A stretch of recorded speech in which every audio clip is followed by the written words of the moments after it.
नमस्कार, मी प्राध्यापक डॉक्टर चंद्रकांत चव्हाण, वालचंद महाविद्यालय सोलापूर। आज आपल्यासमोर छत्रपती शिवाजी महाराजांच्या राजकीय कारकिर्दीतील एक महत्त्वपूर्ण शत्रू असणाऱ्या जंजिरेकर सिद्धी आणि शिवाजी महाराज यांच्यामध्ये आयुष्यभर चाललेला जो काही संघर्ष होता, या संघर्षाची माहिती देण्याकरता हा व्हिडिओ घेऊन आपल्या पुढे आलेला आहे। खरं तर शिवाजी महाराजांच्या राजकीय जीवनामध्ये अनेक अद्भुत अशा प्रकारचे विजय शिवाजी महाराजांनी मिळवले। अनेक ख्यातनाम अशा प्रकारच्या सेनापतींना त्यांनी आसमान दाखवलं। परंतु जंजिरेकर सिद्धी हा एक असा शत्रू शिवाजी महाराजांच्या जीवनामध्ये राहिला की आयुष्यभर त्याच्याशी संघर्ष करून अनेक मोहिमा काढून देखील शिवाजी महाराजांना जंजिरा जिंकता आला नाही। जंजिरेकर सिद्धी यांच्या बरोबर असणारा हा जो काही संघर्ष आहे, हा संघर्ष कशा पद्धतीने होत राहिला याचा एक आढावा या व्हिडिओच्या माध्यमातून मी आपल्या पुढे घेणार आहे। खरं तर आफ्रिकेच्या पूर्व भागातील म्हणजे आफ्रिका खंडाच्या पूर्व भागातील ॲबेसिनिया येथील मूळ रहिवासी असणारे हे सिद्धी धर्माने कट्टर मुसलमान आणि दर्यावर्दी स्वभावाचे। सिद्धींच्या पैकी काही शूर सरदार हे अहमदनगरची निजामशाही आणि विजापूरची आदिलशाही या दोन्ही शाह्यांमध्ये दरबारामध्ये चाकरीला होते। सिद्धी अंबर याने निजामशहाकडून जंजिऱ्याची सनद ही मिळविली आणि जंजिऱ्यावर अधिकार प्राप्त केला म्हणून जंजिरा संस्थांचा मूळ पुरुष म्हणून सिद्धी अंबर याच्याकडे पाहिलं जातं। 15व्या शतकामध्ये सिद्ध्यांनी हा जंजिरा आणि दंड राजापुरी हा जो काही भाग आहे, या भागाची जहागीर ही प्राप्त केलेली होती। उत्तर कोकणातील हा प्रदेश सगळा डोंगराळ अशा पद्धतीचा असल्या कारणामुळे निजामशहाचा किंवा नंतर आदिलशहाच्या चाकरीत ते गेले, त्यांचं दोन्हीही मध्यवर्ती सत्तांचं वर्चस्व हे प्रत्यक्ष या प्रदेशावर दंड राजापुरीच्या प्रदेशावर राहिलं नव्हतं आणि एखाद्या स्वतंत्र सत्ताधीशाप्रमाणे सिद्धी कायम तिथे राहत असलेला आपल्याला दिसून येतो। सिद्ध्यांना हबशी असं देखील म्हणत आणि त्यांचा जो काही हा प्रदेश होता, त्यांच्या वर्चस्वाखाली असणारा हा जो काही प्रदेश होता, या प्रदेशाला हबसाण असं देखील म्हटलं जात असे। हबसाणची सीमा उत्तरेस कुंडलिका नदी आणि दक्षिणेस सावित्री नदी, पश्चिमेला अरबी समुद्र आणि पूर्वेस कुलाबा आणि महाड हे जे काही तालुके आहेत, त्या तालुक्याच्या सीमेपर्यंतचा प्रदेश हा सिद्ध्यांच्या हबसाणामध्ये समाविष्ट होत होता। जवळजवळ 40 ते 50 मैलांचा सुंदर अशा प्रकारचा समुद्र किनारा या हबसाणाला लाभलेला होता। त्यामध्ये रोह्याची खाडी, बाणकोटची खाडी, राजापूरची खाडी इत्यादी प्रमुख खाड्या होत्या आणि याच्या आश्रयाने सिद्ध्यांचं आरमार हे राहत असे। राजापूरच्या खाडीवर म्हणजे खाडीच्या तोंडावरच राजापुरी हे नगर आणि दंडा हा किल्ला वसलेला होता। ही दोन्ही सिद्ध्यांची जमिनीवरची प्रमुख ठाणी होती, आश्रयस्थानं होती आणि या दोन्हीला मिळून दंड राजापुरी किंवा दंडा राजापुरी असं म्हटलं जात असे। खाफी खानच्या म्हणण्यानुसार सिद्धी फत्ते खानाने जंजिरा हा जलदुर्ग उभारला, यासंबंधी एकमत नाही आणि जंजिऱ्याच्या या तटावर अतिशय बुलंद अशा प्रकारचा हा जलदुर्ग होता। त्याच्या तटावर 572 मोठ्या तोफा होत्या आणि 19 बुरुज हे या किल्ल्याला होते। सिद्ध्यांची खरी ताकद ही समुद्रातील राजापूरच्या खाडीशी असणाऱ्या या जंजिरा या जलदुर्गामध्ये असलेली आपल्याला दिसून येते। 1636 साली निजामशाहीच्या अस्तानंतर मोगल आणि आदिलशहा या दोन राज्यकर्त्यांच्या मध्ये जो करार झाला, त्या कराराप्रमाणे सिद्ध्यांची ही जी काही जहागीर होती, ही जहागीर ही आदिलशाहीच्या ताब्यात गेली आणि मग सिद्ध्यांनी आदिलशाहीचं वर्चस्व मान्य केलं। त्यांची चाकरी स्वीकारल्यानंतर आदिलशहाने सिद्ध्यांना नागोठाण्यापासून ते बाणकोट पर्यंतचा जो काही प्रदेश आहे, हा प्रदेश जहागीर म्हणून दिला आणि त्या मोबदल्यामध्ये सिद्ध्यांनी काय करायचं होतं तर सागरावर जी काही विजापुरी आदिलशाहीची जहाजं होती, व्यापारी जहाजं होती, त्यांना संरक्षण देण्याचं काम त्यांनी करायचं होतं। मक्केला जाणारे जे काही यात्रेकरू होते, त्या यात्रेकरूंची जी काही जहाजं होती, त्या जहाजांना संरक्षण सिद्ध्यांनी सागरावर द्यायचं असा हा करार त्या दोघांच्या मध्ये झालेला आपल्याला दिसून येतो. 1657-58 साली शिवाजी महाराजांनी उत्तर कोकणातील कल्याण आणि भिवंडी ही जिंकून घेतली आणि त्यानंतर त्यांच्या सीमा या सिद्ध्याच्या जहागिरीला जाऊन भिडल्या. सागरावर खरं तर त्या काळामध्ये इंग्रज, फ्रेंच, डच, पोर्तुगीज यासारखे युरोपीय सत्ताधीश होते. त्यातील इंग्रज, फ्रेंच, डच हे तर दर्यावर्दी जरी असले तरी ते व्यापारी सत्ता होते आणि व्यापाराव्यतिरिक्त इतर गोष्टींमध्ये त्यांना फारसं स्वारस्य हे नव्हतं. सिद्धी मात्र तसे नव्हते. केवळ व्यापार हा त्यांचा उद्दिष्ट कधीच नव्हतं. ते एक तर धर्माने इस्लाम धर्मीय होते आणि त्याबरोबरच आदिलशहाचे चाकर होते आणि त्यामुळे आदिलशाहीचे चाकर असल्या कारणामुळे शिवाजी महाराजांचा आदिलशाहीच्या बरोबर सातत्याने राजकीय संघर्ष चाललेला असल्यामुळे आदिलशहा हा शिवाजी महाराजांचा शत्रू होता. त्या कारणाने सिद्धी हे देखील शिवाजी महाराजांचे नैसर्गिक शत्रू राहिले आणि त्यामुळे सिद्ध्यांच्या बरोबर कायम शत्रुत्वाचे संबंध हे मराठ्यांचे राहिलेले आपल्याला पाहायला मिळतात. कोकणातील आपल्या प्रजेस खरा त्रास कोणापासून आहे तर सिद्ध्यांपासून आहे आणि आपला हा प्रदेश जर सुरक्षित ठेवायचा असेल, सिद्ध्याच्या आक्रमणापासून या प्रदेशाचं रक्षण करायचं असेल, तेथील रयतेचं रक्षण करायचं असेल तर आपल्याला स्वतःचं आरमार उभारलं पाहिजे. या गोष्टीची जाणीव शिवाजी महाराजांना झाली आणि त्यामुळे शिवाजी महाराजांनी स्वतःचं आरमार उभा करायला सुरुवात केली. जोवर सिद्धी जंजिरा आणि दंड राजापुरी या ठिकाणी ठाण मांडून बसलेला आहे तोपर्यंत आपल्या प्रजेला स्वास्थ्य मिळणं, आपल्या प्रदेशाला स्वास्थ्य मिळणं हे काही शक्य नाही. या गोष्टीची जाणीव शिवाजी महाराजांना होती आणि म्हणून सातत्याने दंड राजापुरी आणि जंजिरा हा प्राप्त करण्याकरता म्हणून शिवाजी महाराज प्रयत्नशील राहिले आणि त्यातून सिद्धी व शिवाजी महाराज यांच्यामध्ये राजकीय संघर्ष, लष्करी संघर्ष हा सातत्याने घडून आलेला आपल्याला दिसून येतो. सिद्धी समुद्रावर वरचढ होता आणि जमिनीवर शिवाजी महाराज यांची ताकद अधिक होती आणि त्यामुळे सिद्धी जमिनीवर शिवाजी महाराजांशी युद्ध करायला धजावत नव्हता. मग तो काय करायचा तर महाराजांच्या प्रदेशावर सागरी मार्गे येऊन धाडी टाकणे, छुपे हल्ले करणे, मग गावं जाळून टाकावीत, माणसं मारावीत किंवा अनेक तरुण स्त्रियांना, मुलांना पकडून त्यांना गुलाम म्हणून विकावं, या पद्धतीची लढाई त्याने सातत्याने मराठ्यांच्या विरुद्ध या धोरणाचा, पद्धतीचा अवलंब केला.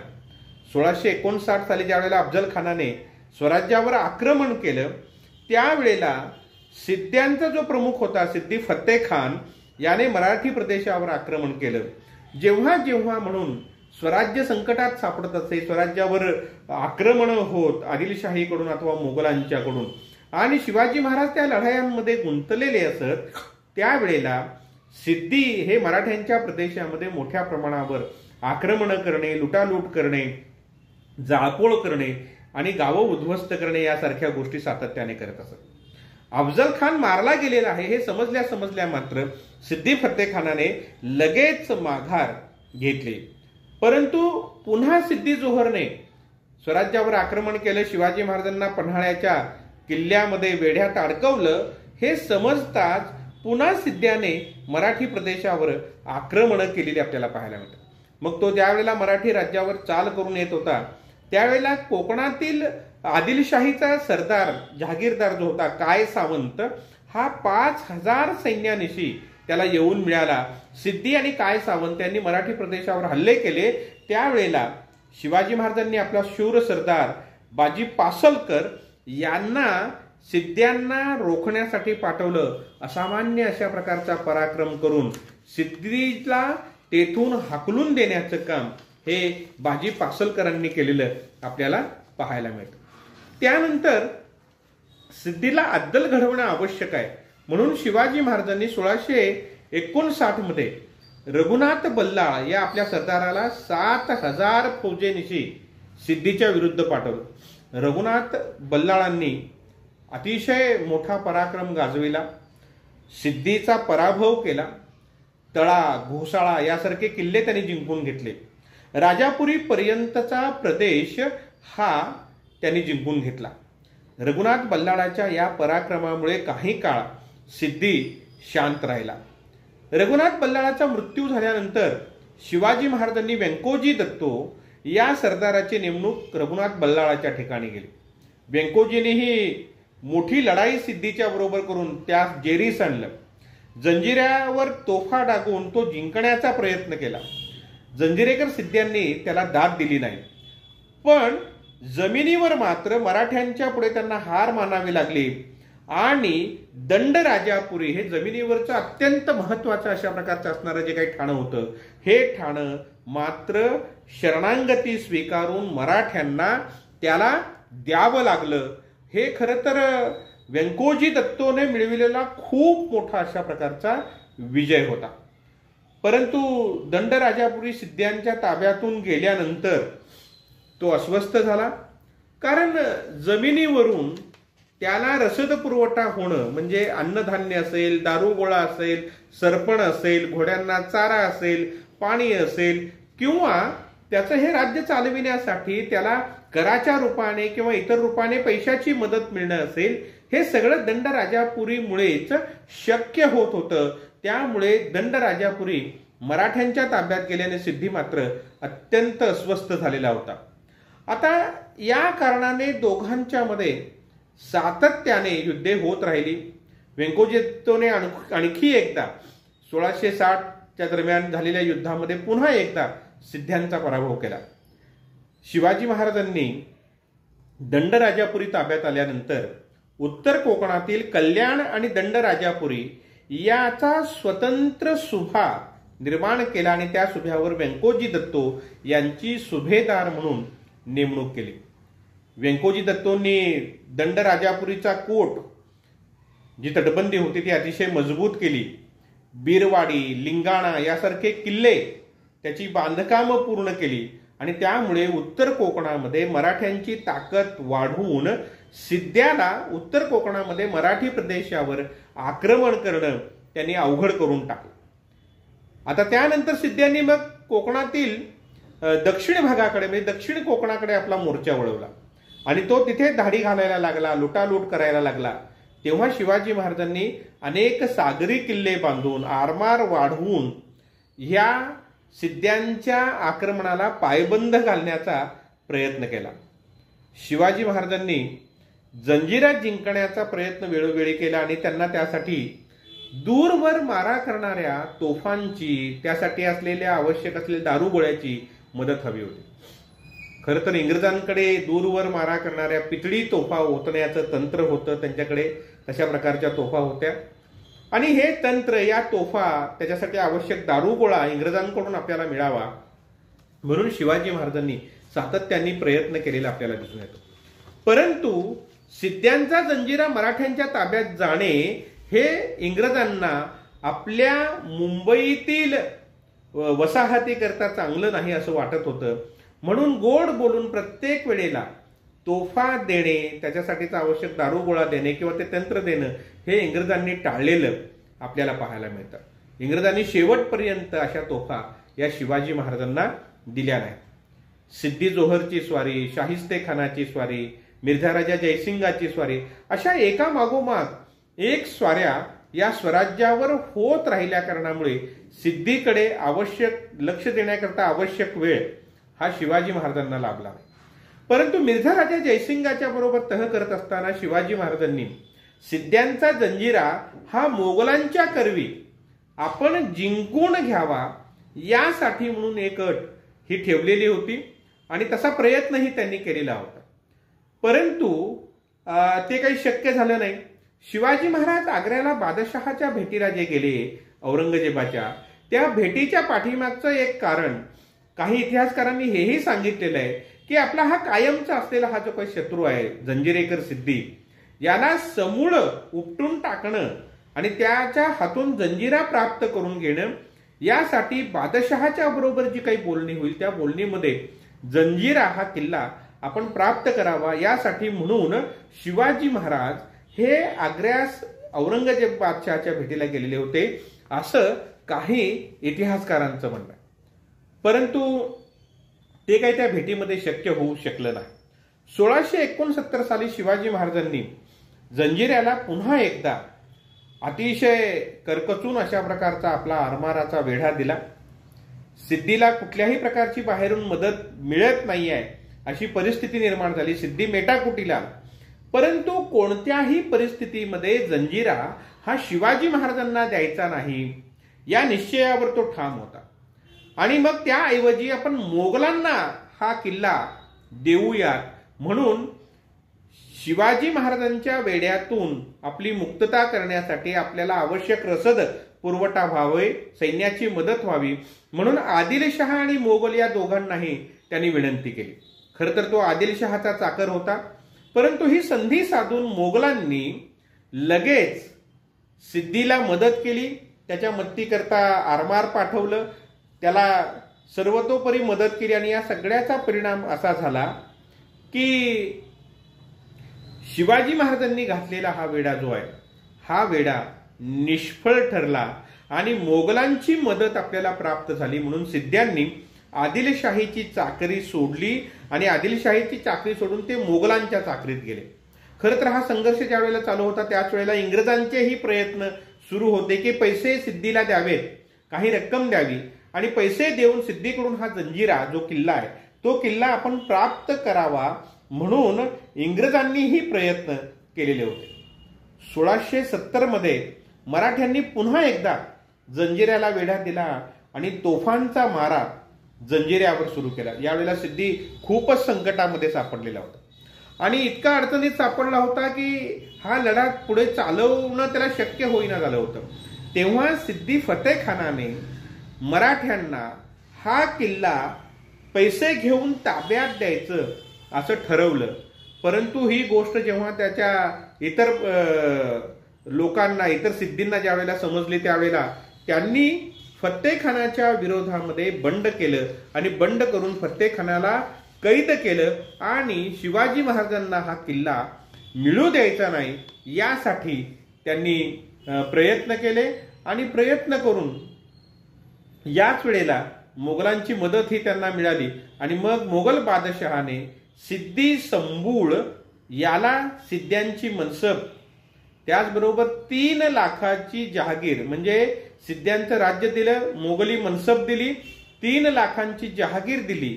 सिद्दी कासिम याला जंजिऱ्याचा प्रमुख म्हणून नेमलं आणि सिद्दी खैरत याला दंड राजापुरीची सुभेदारी ही मोगल बादशहाने दिली. त्याबरोबरच मोगलांकडून सिद्धीचा जो कोणी प्रमुख, सिद्ध्यांचा प्रमुख नेमला जाईल तो पुढे मोगली आरमाराचाच प्रमुख झाला. त्याला याकूत खान ही पदवी देण्यात येऊ लागली. एकूणच दंड राजापुरी ताब्यातून गेल्यामुळे सिद्धी प्रचंड अस्वस्थ होते. आता तर सिद्ध्यांना मोगलांकडून मोठ्या प्रमाणावर अन्नधान्य असेल, पैशांचा पुरवठा हा व्हायला लागलेला होता आणि त्यामुळे मराठ्यांना माघार घ्यावी लागलेली होती. जंजिऱ्याचा जो काही प्रमुख होता सिद्दी कासिम हा एक अतिशय हुशार आणि त्याबरोबरच पराक्रमी अशा प्रकारचा सेनानी होता. आणि या कालखंडामध्ये त्याने मोगलांच्या मदतीने आपलं आरमारी बळ वाढवायला सुरुवात केली. आरमारी बळ वाढवून मराठ्यांच्या प्रदेशावर त्याने हल्ले सुरू केले. फेब्रुवारी 1671 मध्ये होळीचा सण होता आणि होळीच्या सणा दिवशी दंडराजापुरीतील मराठे या सणामध्ये नृत्य गाण्यामध्ये दंग झालेले असताना त्याने रात्री अचानक दंडराजापुरीवर हल्ला चढवला. जमिनीच्या बाजूने सिद्दी खैरत याने दंडा किल्ल्यावर हल्ला चढवला. किल्ल्यावर असणारे जे काही मराठी होते सिद्दी खैरतचा प्रतिकार करण्यासाठी म्हणून त्या बाजूला धावत गेले आणि त्याच वेळेला सागरी मार्गे सिद्दी कासिम हा 40 जहाज घेऊन किल्ल्यावर आक्रमण करता झाला. किल्ल्याच्या तटाला बाहेरून शिड्या लावून सिद्ध्यांनी आपले जे सैनिक आहेत ते किल्ल्यामध्ये उतरवले आणि दोन्ही बाजूने एकाच वेळेला सिद्दी खैरत आणि सिद्दी कासिम या दोघांनी मिळून हल्ला चढवला. दोघांमध्ये, मराठ्यांमध्ये आणि सिद्ध्यांमध्ये तुंबळ अशा प्रकारचं युद्ध झालं. हे युद्ध सुरू असतानाच दारुगोळ्याच्या कोठाराला आग लागली आणि त्याचा प्रचंड मोठा स्फोट झाला. या स्फोटामध्ये मराठ्यांचा किल्लेदार, त्याचे अनेक साथीदार हे मारले गेले. इथून जवळपास 40 मैल दूर अंतरावर असलेल्या शिवाजी महाराजांना रात्री या स्फोटाचा आवाज पोहोचला. इतका तो भयंकर मोठा अशा प्रकारचा आवाज होता आणि दंडा किल्ल्यावर काहीतरी घातपात झालेला आहे हे शिवाजी महाराज समजून चुकले. किल्ल्यावरील पुरुषांची क्रूरपणे कत्तल ही सिद्ध्यांनी केली आणि लहान मुलं आणि त्याचबरोबर स्त्रिया किल्ल्यावर ज्या होत्या त्या सगळ्यांना गुलाम बनवण्यात आलं आणि दंड राजापुरी मोठा प्रयासाने जो शिवाजी महाराजांनी जिंकून घेतलेला होता तो मात्र मराठ्यांच्या थोड्याशा हलगर्जीपणामुळे किंवा थोडंसं मराठे बेसावत राहिले या कारणामुळे पुन्हा एकदा सिद्ध्यांच्या ताब्यात गेला.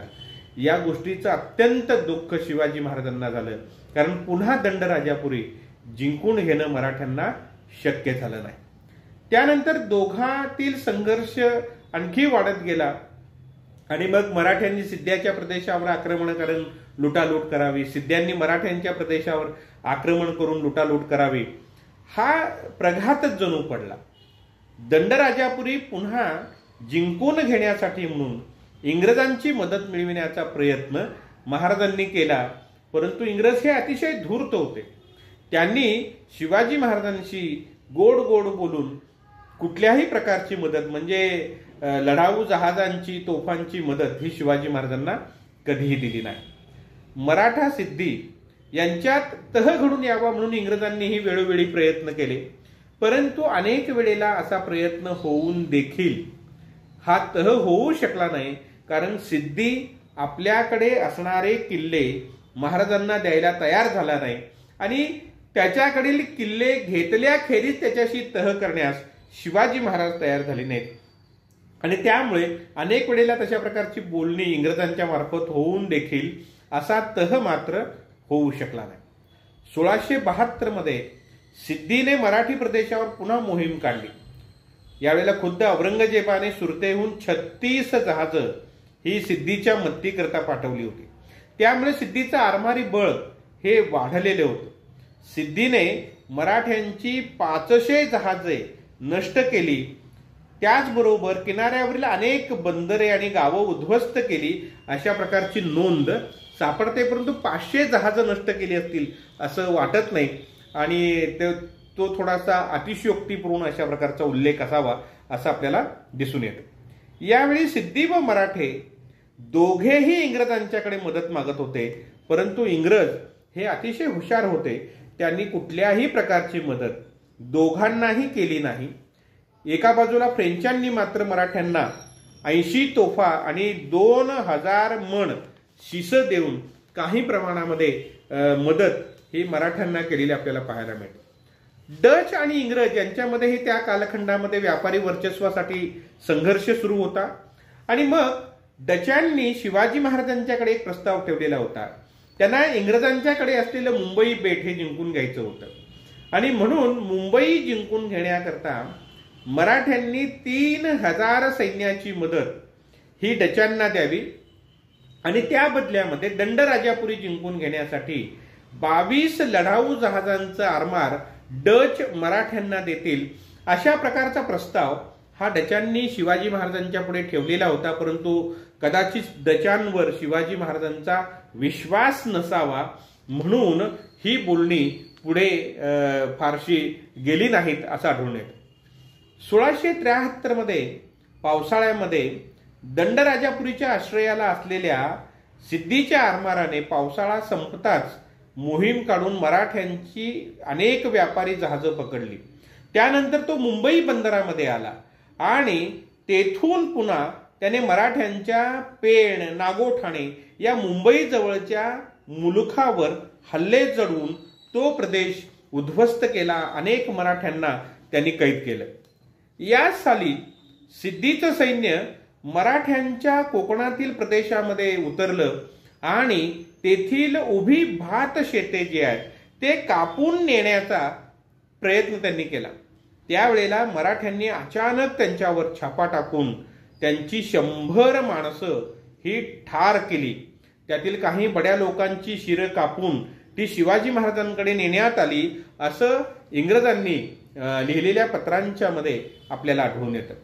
मार्च 1674 मध्ये सिद्ध्यांचा आरमार प्रमुख सिद्धी संबूळ आणि मराठ्यांचा आरमार प्रमुख दौलत खान यांच्यामध्ये रत्नागिरीच्या किनाऱ्यावरील खाडीमध्ये जोरदार अशा प्रकारची आरमारी लढाई घडून आली.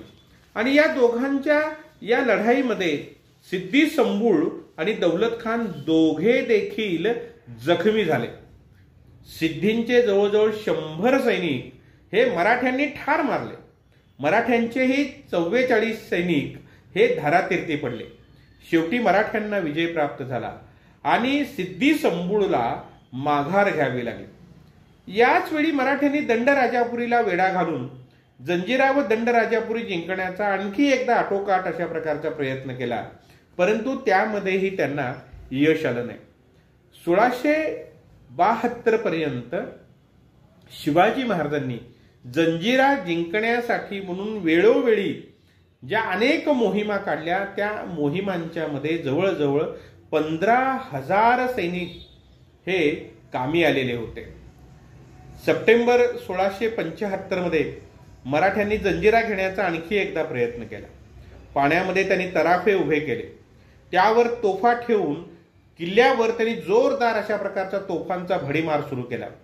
परंतु डिसेंबर महिन्यामध्ये सिद्धी संबूळ जो मुंबईच्या आश्रयाला होता तो तिथून निघून आला आणि त्याने बाहेरून येऊन मराठ्यांनी जंजिरा किल्ल्याला जो काही वेढा दिलेला होता हा वेढा त्यांनी फोडून काढला आणि किल्ल्यामध्ये आवश्यक अन्नधान्याची व इतर सर्व गोष्टींची रसद पोहोचविल्या कारणामुळे हा वेढा देखील अखेरीस अपयशी ठरला. ऑगस्ट 1676 मध्ये पुन्हा पूर्वीपेक्षा अधिक मजबूत अशा प्रकारचा वेढा जंजिऱ्याला देण्याचा मराठ्यांनी प्रयत्न केला. यावेळी देखील जंजिरा किल्ल्यावर मराठ्यांच्या तोफा आग ओकू लागल्या, परंतु याही वेळेला खर तर मोरोपंतांना शिवाजी महाराजांनी 10,000 सैनिक देऊन यावेळेला मत्तीला पाठवलं होतं वेढा दिलेल्या सैनिकांच्या. परंतु सिद्दी कासिम जो जंजिऱ्याच्या बाहेर होता तो बाहेरून आरमार घेऊन आला आणि किल्ल्याला वेढा देऊन बसलेल्या मराठी आरमाराचा वेढा फोडून तो किल्ल्यामध्ये प्रवेश करता झाला आणि किल्ल्यामध्ये आवश्यक गोष्टींची कुमक जी आहे ही त्यांनी पोहोचविली आणि त्यामुळे पुन्हा एकदा हा प्रयत्न देखील अपयशी ठरला. दरम्यानच्या काळात शिवाजी महाराज कर्नाटक मोहिमेला जाण्याचा विचार करत होते, त्याचं नियोजन करत होते आणि त्यानंतर शिवाजी महाराज कर्नाटकाच्या मोहिमेला गेले आणि या सगळ्या काळातील इतर गोष्टींवर शिवाजी महाराजांचं लक्ष असल्या कारणामुळे जंजिरेकर सिद्ध्यांच्याकडे मात्र काही प्रमाणामध्ये त्यांचं दुर्लक्ष झालं किंवा तिकडच्या मोहिमा आघाडीवरील थंडावलेल्या आपल्याला पाहायला मिळतात. याच काळात सिद्ध्यांच्या मध्ये यादवी झाली.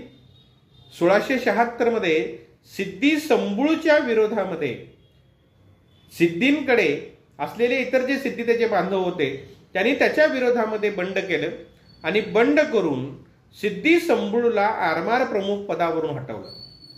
मोगल बादशहा औरंगजेबानेही सिद्ध्यांचा प्रमुख म्हणून सिद्धी कासिम याची नियुक्ती केली.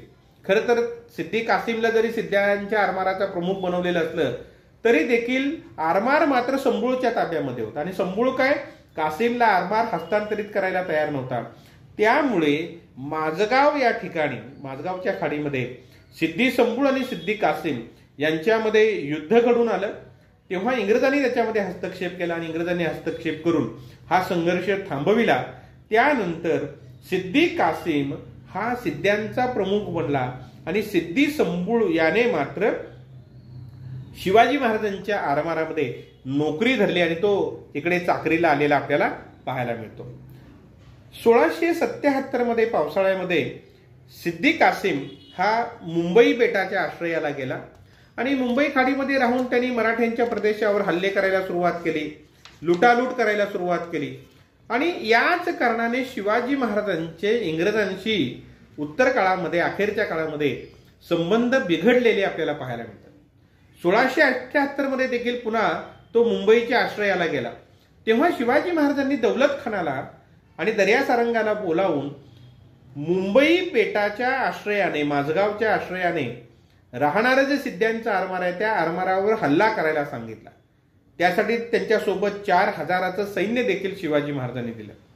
दौलत खानाने तसा प्रयत्न केला. तो पनवेलला येऊन थांबला आणि पनवेलवरून तो माझगाववर आक्रमण करण्याच्या तयारीत होता. परंतु समुद्राची असणारी प्रतिकूलता आणि त्याच्याकडे जहाजांची असणारी कमतरता यासारख्या गोष्टींमुळे त्याला माझगावमध्ये जाऊन तिथे आश्रयाला असलेल्या सिद्ध्यांच्या जहाजावर हल्ला मात्र करता आला नाही. मग त्यावेळेला दौलत खानाने आणखी एक प्रयत्न केला की पोर्तुगीजांच्या ताब्यात असलेल्या सागरी प्रदेशातून जाऊन माझगाववर सिद्ध्यांवर आक्रमण करावं.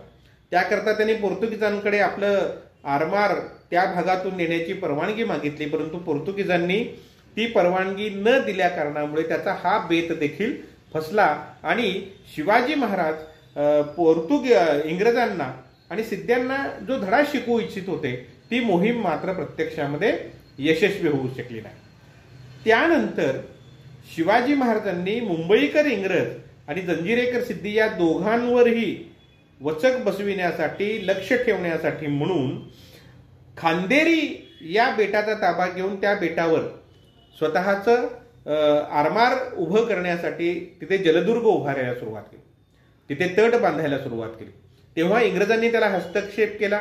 इंग्रजांच्या बरोबर एक आरमारी चकमक देखील घडून आली. त्याच्यामध्ये इंग्रजांचा पाडाव शिवाजी महाराजांच्या आरमाराने केला आणि इंग्रज हे प्रयत्न करत असताना सिद्धी त्याच्या मदतीला धावून आले. आणि सिद्ध्यांचं म्हणणं असं होतं की इंग्रजांनी या वेळेला नागावच्या खाडीमध्ये जे मराठ्यांचा आरमार आहे त्या आरमाराला रोखून धरावं, त्या आरमाराची कोंडी करावी आणि त्याच वेळेला आम्ही इकडे खांदेरी बेटावर हल्ला करतो आणि खांदेरी बेट जे आहे हे बेट शिवाजी महाराजांपासून त्याच्या सैन्यापासून आम्ही मुक्त करतो असं इंग्रजांना ते म्हणायला लागले. परंतु इंग्रजांचा सिद्ध्यांवर देखील विश्वास नव्हता. ते मराठ्यांच्या ताब्यातून मिळालेलं हे जे काही बेट आहे ते आपल्याला देतील याच्यावर त्यांचा भरोसा नव्हता आणि सिद्ध्यांनी पुन्हा तिथे आपला तळ उभारावा असं इंग्रजांना वाटत नव्हतं आणि म्हणून इंग्रजांनी तशा प्रकारे सिद्धीला मदत करणं टाळलं. आता दुसऱ्या बाजूला इंग्रज आणि मराठे यांच्यातील संघर्ष सिद्ध्यांवरून होतोय. खांदेरीवर शिवाजी महाराज जलदुर्ग उभारतायत. त्यावेळेला खांदेरीला शह देण्यासाठी म्हणून सिद्ध्यांनी उंदेरी बेटावर आपला स्वतःचा आरमारी तळ उभा करायला सुरुवात केली. मराठ्यांनी या बेटावर सिद्धी आरमारी तळ उभारत असताना त्याला विरोध केला.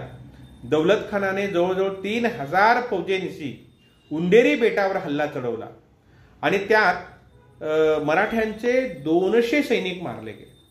त्यानंतर पुन्हा 4 दिवसांनी दौलत खानाने सिद्ध्यांवर हल्ला चढवला. परंतु याही लढाईमध्ये मराठ्यांना मोठं नुकसान हे स्वीकारावं लागलं. अशा तऱ्हेने मराठे आणि सिद्धी यांच्यातील हा जो काही संघर्ष हा संघर्ष शिवाजी महाराजांच्या अखेरपर्यंत चालत राहिला. पुढे संभाजी महाराजांच्या काळातही तो तसाच चालू राहिला. संभाजी महाराजांनी तर सागरामध्ये सेतू उभा करून जंजिरा जिंकून घेण्याचा प्रयत्न केला. परंतु त्यांना जी राजकीय शांतता हवी होती त्या गोष्टीसाठी ती लाभू शकली नाही. कारण स्वतः औरंगजेबच प्रचंड मोठं सैन्य घेऊन महाराष्ट्रामध्ये उतरला, स्वराज्यावर चाल करून आला. त्यामुळे त्यांना हवी असलेली शांतता ही लाभू शकली नाही. पेशव्यांच्या काळामध्येही तो संघर्ष तसाच चालू राहिला.